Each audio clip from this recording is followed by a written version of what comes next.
Olá, amigos. Adriana Muratório, áudio 4 da série Inteligência Emocional, e nós estamos conversando sobre a raiva. Nós falamos nos áudios anteriores que nós iríamos conversar muito sobre a importância de gerenciar a raiva para que nós não sejamos escravos da irritação, da raiva, da ira.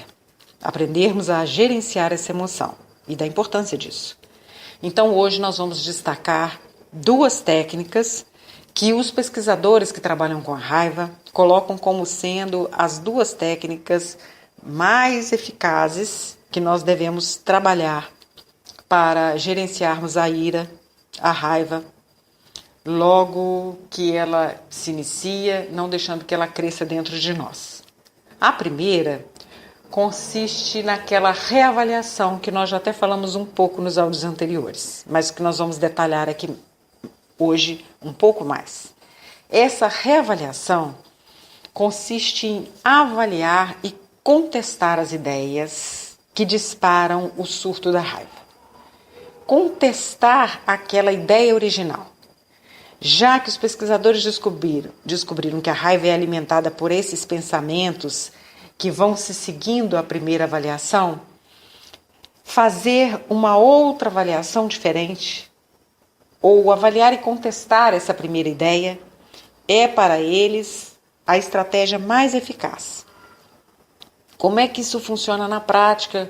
Vamos dar um exemplo de algumas pesquisas que eles fizeram. Então, vamos citar uma pesquisa aqui muito importante para a gente entender como é que isso funciona. Eles programaram uma pesquisa em que umas pessoas que usavam um aparelho de exercício ergométrico, uma bicicleta, uma esteira, elas eram auxiliadas por um funcionário. E esse funcionário, ele era indelicado, grosseiro, rude com as pessoas que estavam ali.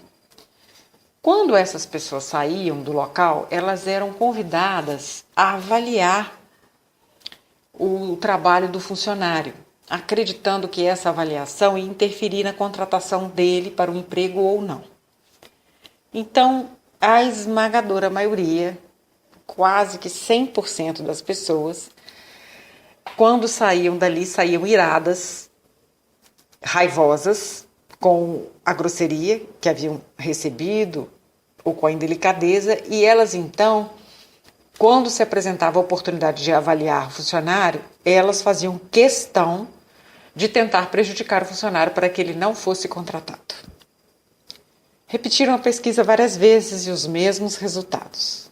Então, os pesquisadores programaram uma outra pesquisa, em que as pessoas que recebiam os insultos, a grosseria pelo funcionário, estavam no mesmo local, e em seguida entrava uma outra funcionária. Essa funcionária pedia ao funcionário que havia sido rude para ir numa outra sala atender um telefone. Então, o funcionário também respondia de forma ríspida à funcionária e saía da sala. Quando ele saía da sala, a funcionária, ela virando para as pessoas que haviam também recebido a indelicadeza e os insultos, ela dizia que não ia levar aquilo em consideração, porque o funcionário estava passando por um momento muito difícil, estava sob pressão, ele precisava passar nos exames finais, e ele precisava muito do emprego. Bastava esta avaliação, contestando a ideia anterior que as pessoas estavam com relação ao funcionário, para que os resultados fossem totalmente inversos. Quando essas pessoas saíam e recebiam a mesma abordagem para avaliar o funcionário, supondo que essa avaliação ia interferir na contratação, elas faziam exatamente o contrário. Elas eram solidárias, elas não só não tentavam prejudicar, preste bem atenção, elas faziam o contrário. Elas eram solidárias com o funcionário, tentando elogiá-lo para que ele fosse contratado para o emprego. Repetiram a pesquisa várias vezes, com as variáveis adequadas, levando em consideração todas as questões que poderiam interferir, e os resultados eram esses mesmo. Ou seja, eram esses os resultados. A raiva podia ser completamente interrompida se a informação que tivesse o objetivo de esvaziar a raiva viesse antes que se desse vazão crescente a ela. E as pesquisas realizadas posteriormente também em laboratórios de neurociência, em situações semelhantes, verificaram que dentro do cérebro a fisiologia era alterada. Então era isso que levava as pessoas a terem uma atitude tão diferente. A fisiologia se alterava completamente. Aquele surto, aquela escalada que nós explicamos nos áudios anteriores, era interrompida quando era feita uma outra avaliação da situação. Mas os pesquisadores descobriram também que esse método era eficiente de reavaliação em casos de raiva leve ou moderada, ou em casos em que esse raciocínio fosse feito logo após ocorrida a situação. Então, a cronologia aqui importava muito. Quanto mais cedo fosse feita a reavaliação, mais efetiva ela era na contenção do ciclo da raiva. E também em graus mais leves e moderados. E, por conta disso, eles pesquisaram a segunda maneira que fosse capaz de desescalar a raiva, de interromper esse surto. E a constatação das pesquisas foi que a segunda maneira é esfriar psicologicamente, esperando que passe o surto adrenal num ambiente não propício à alimentação da raiva. E os pesquisadores descobriram que a maneira que as pessoas mais utilizavam para isso era sair para dar uma caminhada ou para dar uma volta. Se essa volta fosse dada em contato com a natureza, melhor ainda. Mas o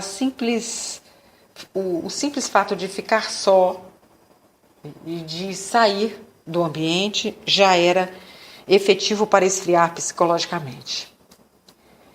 E eles ainda constataram que é preferível que não se dê essa volta nem de carro nem de moto, mas a pé, porque a fisiologia do exercício físico, ela também ajuda, porque ela leva o corpo a altos níveis de ativação fisiológica e depois faz com que recaia essa ativação para um baixo nível de tranquilidade, uma fisiologia oposta da raiva. E então, por isso, sair e preferencialmente sair do ambiente e preferencialmente dar uma caminhada era tão eficaz. Mas numa discussão, isso significa exatamente afastar-se no exato momento da outra pessoa. E nem sempre isso é possível. Imaginemos, por exemplo, um professor na sala de aula e ele vai dizer para os alunos: espera aí que vou dar uma volta, quando os alunos estão estressando muito o professor. Ou numa reunião com o chefe, você fala que espera aí que vai dar uma saidinha. Num relacionamento também, uma parceria emocional e amorosa, isso também pode ser desastroso. Então, os pesquisadores descobriram uma outra técnica que gera o mesmo efeito de sair do local, de dar a volta, ou mesmo a caminhada, e que também permite esfriar psicologicamente. Essa técnica é o relaxamento do corpo por uma inspiração mais lenta e tranquila e uma expiração com o relaxamento da musculatura. E por quê? Porque isso altera a fisiologia corporal da autoestimulação provocada pela raiva. Então, segundo os pesquisadores, obtém-se o mesmo efeito pelo método do relaxamento do corpo através da inspiração e expiração lenta. Então, as duas técnicas que falamos hoje, A primeira delas, avaliar e contestar a ideia, antes que ela se avolume e as chamas cresçam. A segunda, esfriar psicologicamente, através de uma volta, uma caminhada, sair do local da discussão, um contato com a natureza, ou simplesmente através da redução do ritmo respiratório e do relaxamento da musculatura, que pode ser feito sem que ninguém perceba que estamos fazendo. Não acredite em mim e nem nos pesquisadores. Teste você mesmo. Eu venho testando há vários anos e acho as técnicas muito eficazes para o nosso aprendizado, para que não sejamos mais escravos da raiva e da ira. Teste você. Eu te encontro no próximo áudio. Um abraço.